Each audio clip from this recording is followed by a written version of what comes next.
We just saw another plane coming in from the side. You did. I did. That was out of Yes, and that's view. the second explosion. You could see the plane come in just from the right-hand side of the screen. You can see the plume of smoke behind it, which we will assume, until we're told otherwise, that that's the fire at the Pentagon. I believe that's correct. Air travel in this country has come to a halt this morning, as clearly people in government, police forces, fire departments are trying to figure out what exactly is going on.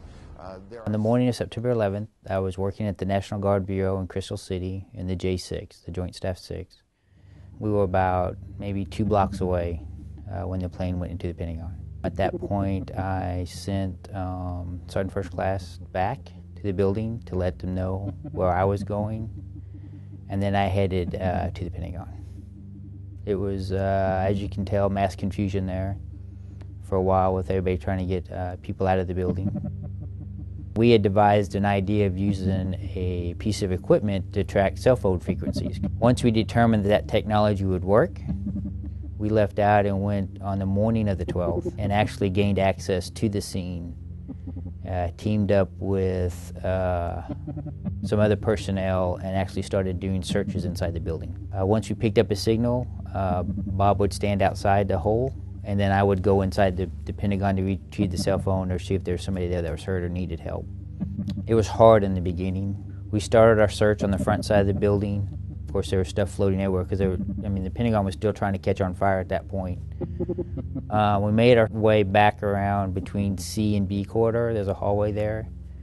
At that point, we came upon the scene where you see the half moon. Once we received that area, we set back up with equipment, started pinging cell phones, and once again I re-entered into the building, crawling over things. And you can use your imagination when I say things.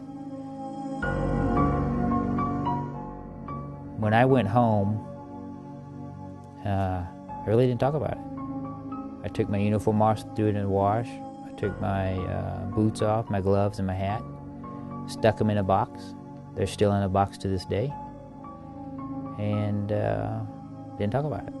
It really started about a year later. I don't remember the exact date, close to the anniversary. The Washington Post had run an article, and I remember vividly that one son was writing about his mother who had died there, and I had crawled over half her body when I was searching. So that really started my downward spiral. I felt guilty that I wasn't able to find anybody alive, and then I started drinking a little bit more, because when I would go to sleep at night, I would have vivid dreams about what I saw, what I crawled over, those things, and I would wake up and I would become depressed over that.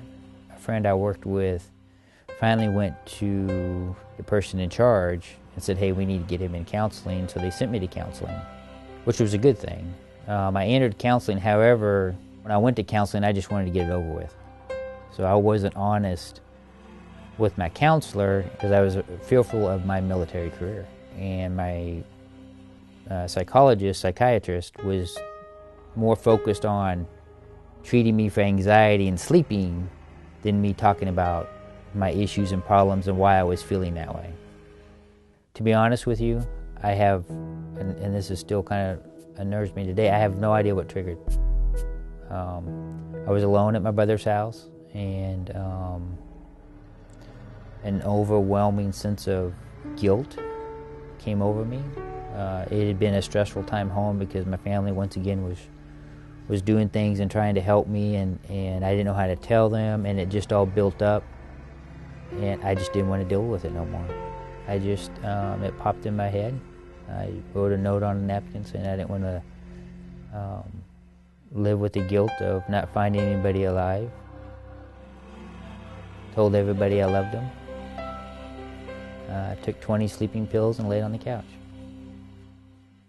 My family wasn't there, but my brother was there. He was a nurse, he's an RN, that works at a hospital about a mile away. And I guess he had tried to call the house and I didn't answer, and he became worried and left work and came home and found me unconscious and threw me in the car and rushed me to the hospital. I realized what I was doing wasn't right, wasn't working, and I knew I had to change.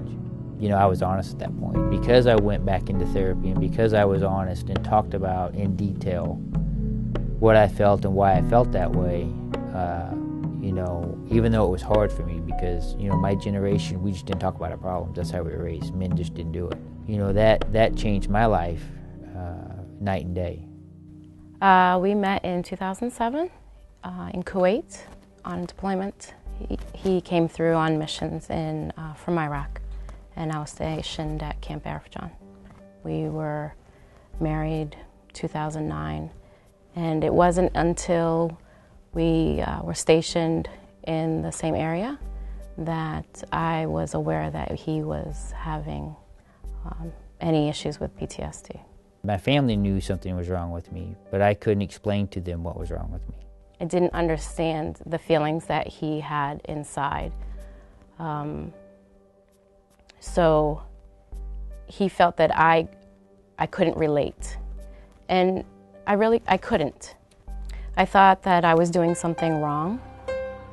So at times I felt like I was walking on eggshells because I thought I was triggering an anger in him, and I couldn't figure out what it was. And anybody that's been diagnosed with PTSD knows it never really goes away.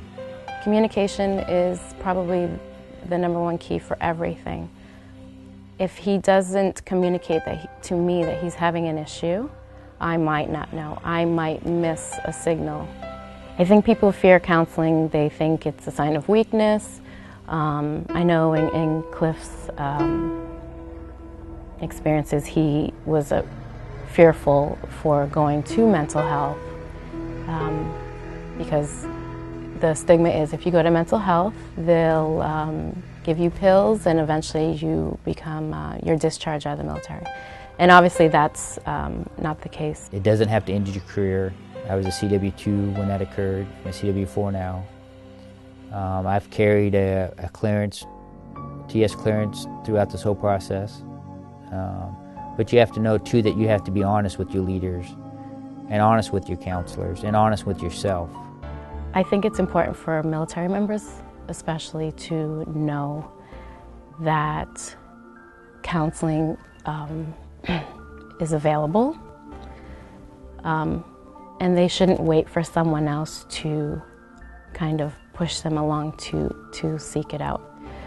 They really should take that first step for themselves, that they go seek that counseling. You know, be honest with yourself, talk about what you went through, it's fine.